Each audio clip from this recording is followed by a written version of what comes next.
Hey there, welcome back to Reddit XO, the best channel for Reddit cheating stories. Be sure to like, subscribe, and hit the bell notification for more stories like these.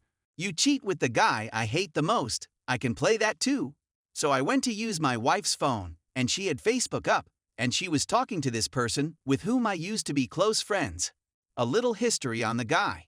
He wasn't from the old area, so we became friends over basketball and I would defend him from problems, but as time passed, I saw he was into ladies younger than him, so I couldn't be friends with or involved with that.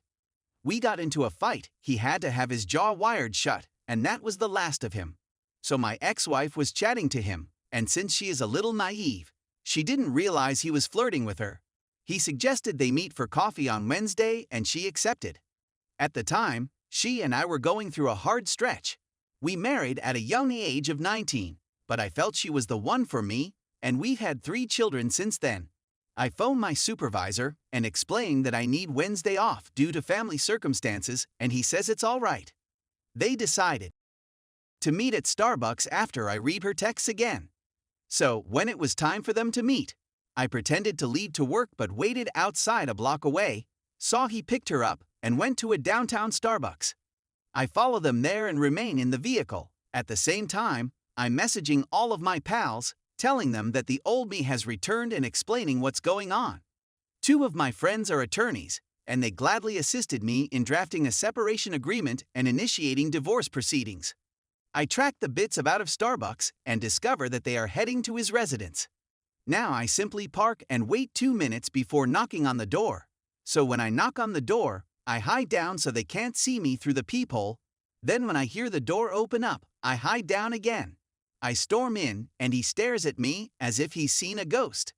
I see my ex-wife in her bra, and all I can say is, "So this is what you do in your spare time?" I'm leaving. She rushes me outside, screaming, claiming she has no idea what's going on with her, and that they didn't have sex, but I immediately urged her to duck, don't come back to the house, and if I see you with him, I'll ask him what will happen.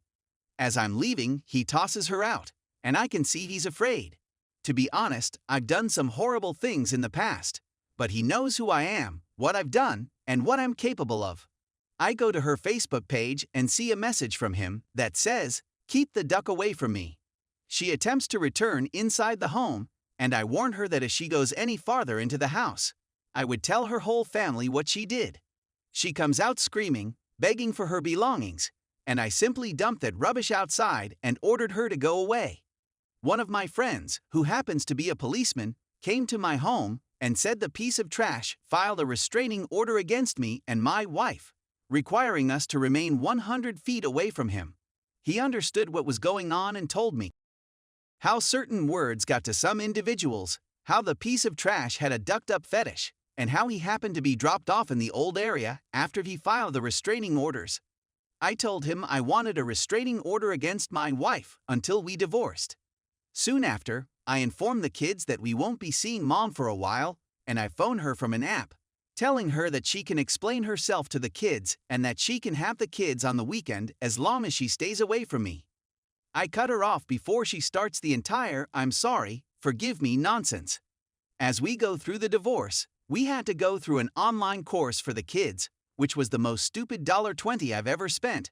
We get everything sorted, the court decided that the prenup is legal, so the bit doesn't receive any alimony.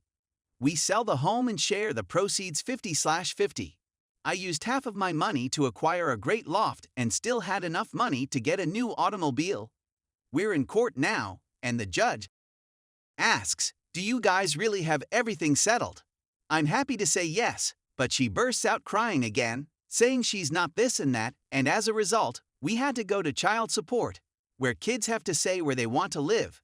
And I considered telling them how mommy doesn't believe in Santa Claus, but I didn't. I agreed weekends to have the kids since she didn't work and she went to live with her parents, who have more than enough money to support all of the kids, but because of my job, I can't pick up 2 of them from school and keep a 2-year-old at my workplace, but I was glad. When her younger sister came over to bring off the kids, she inquired how I was doing. I quickly took advantage of it and told her how lonely and unhappy I was since I had lost the one true love of my life. Her sister stayed over and cooked dinner for the kids and I, and she remained after to speak. I told her how much I missed her sister, but what she did isn't forgivable, and she agreed. And then we began kissing, which led to sex. I started working out to get in better shape and maintain a relationship with her sister until one day when I FaceTimed her and my ex-wife was nearby, and she heard my voice, and all I heard was them two arguing about how she betrayed her and how my ex apparently told her to see if there was any chance of them getting back together. To be honest, I had forgiven my ex-wife, but I didn't want to speak to or see her. Her relatives took turns bringing the kids over, and then I told the tale to her cousins, one of whom I began to FWB with.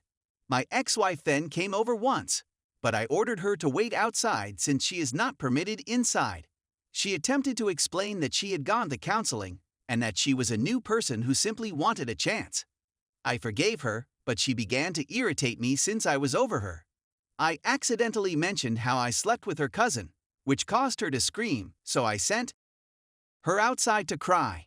Now I've moved on, I'm FWB with two gals. I date either of them, and I'm still young, just 29 years old. My ex-wife had fallen into horrible condition while I was always going to the gym and working on myself. I mean, I miss a lot of what she's done for me, but what she did was wrong, and I'll never forget it. Story 2. I 27 male asked my girlfriend 24 female to stop talking about her ex. I've been dating my girlfriend for 2 months. I don't know anything about her ex-boyfriends, and I've told her that I don't want to know.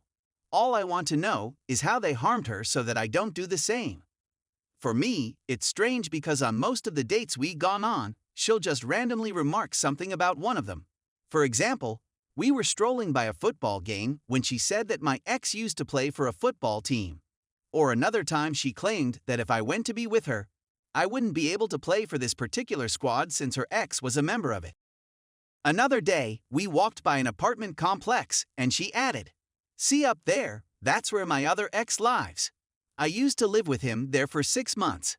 I brushed them off and didn't give a damn. I've gotten to the point where I've told her that I feel like you bring up your ex on every occasion, which makes me uncomfortable. I've never addressed my ex-partners, just how much they hurt me and how I never want to be hurt like that again." She then got into a temper with me and crossed the street without notifying me, but she waited on the opposite side of the street. I approached her by crossing the street. I could see she was concerned by what I said, so I inquired if I had offended her. "Yes," she said, "I believe you are intimidated by my ex-wives." I responded that I was not intimidated by them since I knew how they handled you and they don't seem like nice men. I said that it was just a few weeks ago that you told me about your anxiety of moving out and leaving your parents, and that I was the first man you felt you could move out for because of how comfortable you are with me. I told you that made me feel incredibly special, and now you've informed me you've been living with another man for 6 months. I told her that I don't discuss my ex-wives because I don't want you to feel uneasy or say anything that makes you think our relationship is less significant.